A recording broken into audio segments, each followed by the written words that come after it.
All right, here we are in our first match. We have one that I roll. We will go first, and this is a pretty good draw. We have tap land into Rattleclaw Mystic. We're gonna go ahead and keep.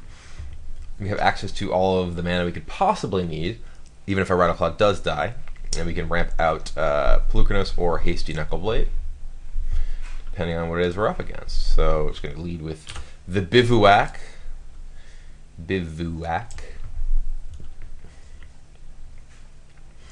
Let's just go.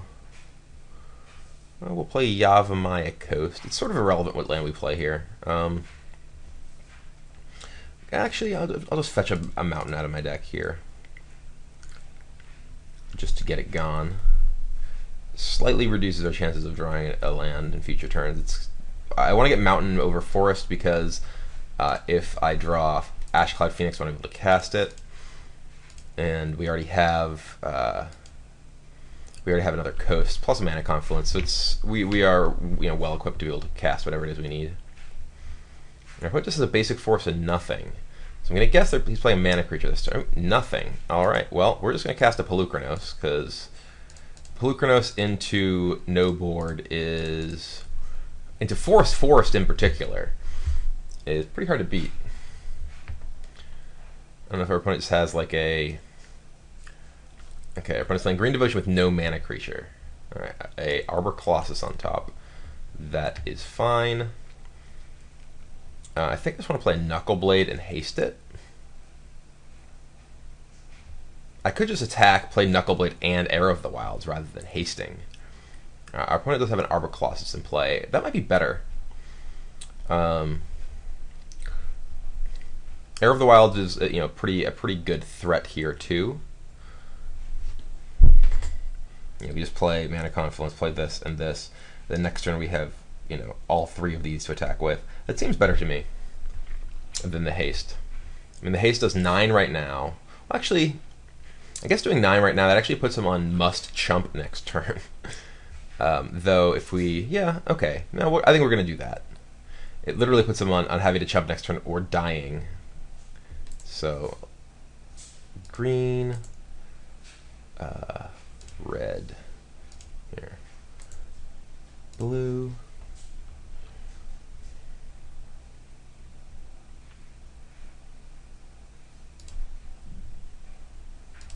haste,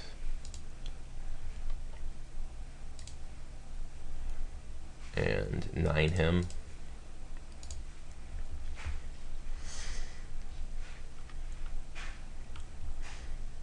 That is a lot of damages.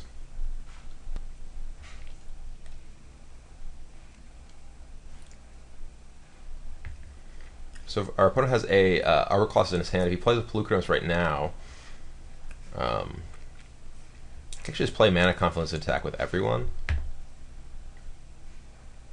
Okay, there's a Pelucranos. So if I play Mana Confluence and attack with everyone, I guess you can chump. You can block there and chump. That's okay. Or just play Wooded Foothills. Alright, so I attack with all of my creatures. If he blocks there, I can put Monstrous Pelucranos. But then I only have a Knuckleblade. So maybe I do just attack with these two.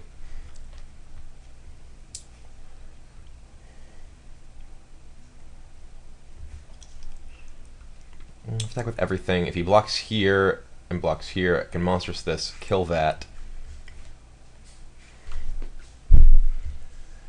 If I just attack with these two, then I can play Morph Air of the Wilds afterwards, or pump this Air of the Wilds. This guy's basically useless right here.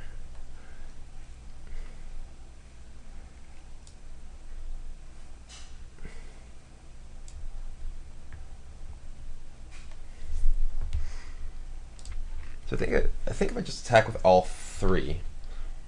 No, because I want to be. I want to be able to actually play these. I'm just going to attack with these two. I don't want to be basically priced into activating Pelucranos. He has to block.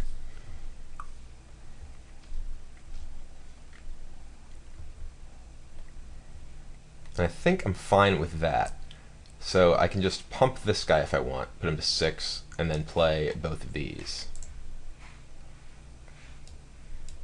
So I guess I can't play both of them. Play one of them.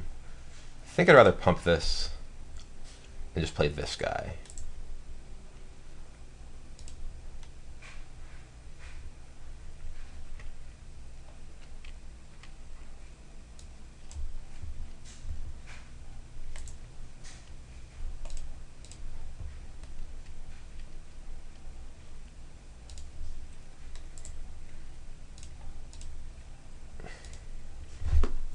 So we know he has Arbor Colossus, but this is the the glory of Savage Knuckleblade being just unstoppable. You can play Arbor Colossus, but I have Heir of the Wilds, which doesn't get outclassed, and I have Savage Knuckleblade.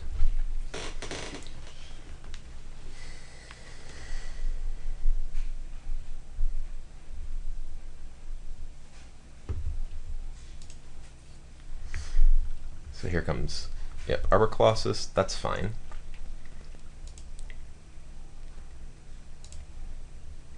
Oh, he's dead. So I just attack with all of my creatures. I mean, he's not necessarily dead. If he blocks something that, if he doesn't block,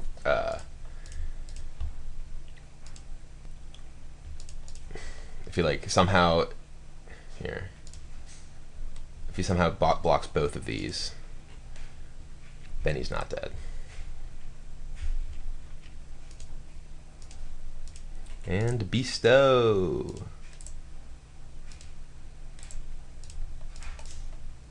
Seven U.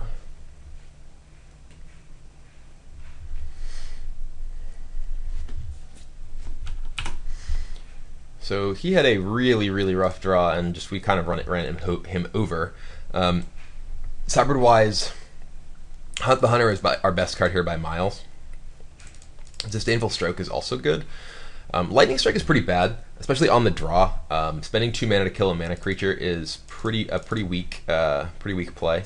I'm not a huge fan of Sarkhan in this matchup either, because of stuff like Arbor Colossus. You just get outclassed, and you really want to go under what they're doing. So I'm going to take out a Sarkhan. And similarly, Boon Satyr, while it was great there, is only okay in this matchup, I think. It is nice to be able to attack into their stuff in Boon Satyr to win those fights. But I think I want to take out one of those. It's important to keep... I really like Ashcloud Phoenix because the evasion is very powerful when the ground can get kind of gummed up. And I like the Crater's Claw is a reasonable way to actually kill their mana creatures efficiently because you can pay just the 1 mana to do it. Heir of the Wilds is great because it gets past all their dudes. But so I'm gonna go ahead and take 1 Boon Satyr. Temur Charm I like because it wins Pelucranos fights. You only have so many Hunt the Hunters, so.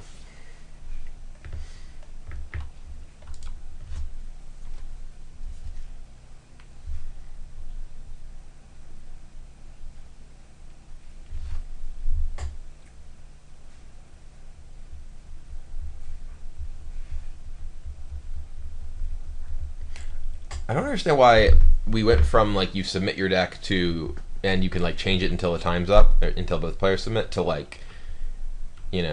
you just sit here waiting, because now I'm just sitting here waiting rather than possibly changing my mind, and it encourages players to just sit and wait the longest. So I don't really know why that change was made. All right, so this hand we're gonna go ahead and keep. Our opponent is mulliganing. We have Double Hunt the Hunter. We only have the 1 elf. I don't understand why this is that isn't defaulted to being a reasonable size. All right, so our opponent is playing an elf. I'm going to go ahead and also play an elf.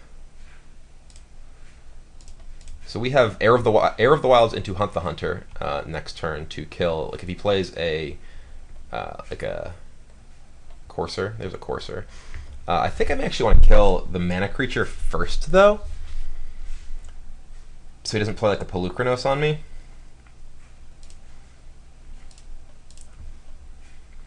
So We're going to play a mountain, play Heir of the Wilds, and cast Hunt the Hunter, killing his Elvish Mystic.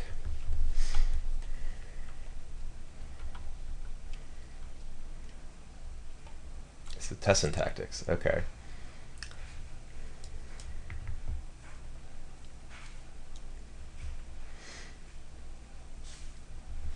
Well, so Tessin Tactics against Heir of the Wilds is not that great. And he missed. Alright, well, I'm just going to play Mana Confluence because it allows me to Temur Charm immediately. And we're going to Hunt the Hunter this guy into this guy. And this is why Hunt the Hunter is just the greatest card in the world, because... So now we even know our opponent is drawing a Tessin Tactics and has a... I mean, I guess there's really no reason to not have played this, now that I think about it, because he didn't cast a spell this turn, so... Oh well. Should have just played the Bivouac. He didn't play a spell this turn, we know he's drawing Tessin Tactics, and he's not going to be able to play a spell next turn.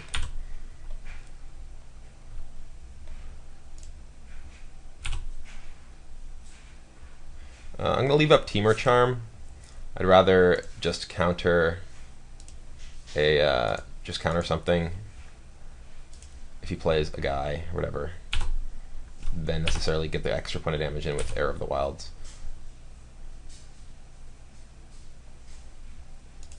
Alright, he's got nothing. We will cast this. He's really dead.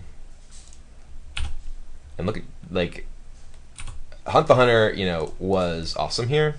If it were basically anything else, it would not have been, you know, nearly as efficient in actually allowing us to kill our opponent's stuff and deploy our own threats.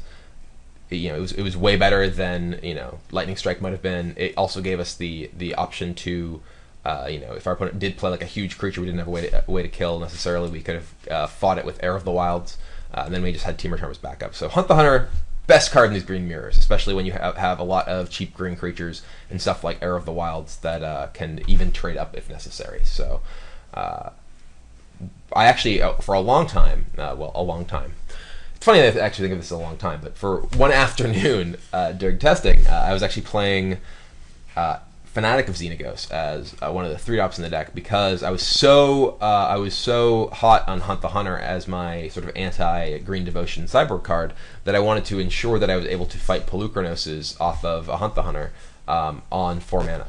So Fanatic of Xenagos, no matter what how your opponent pays the tribute, whether they give you the +1/+1 counter permanently or give you haste, can fight a Polukranos with the +2/+2, because it always becomes 6/6 that turn. So anyway, a little bit of trivia for you right there about my deck building. Anyway, let's go on to the next round.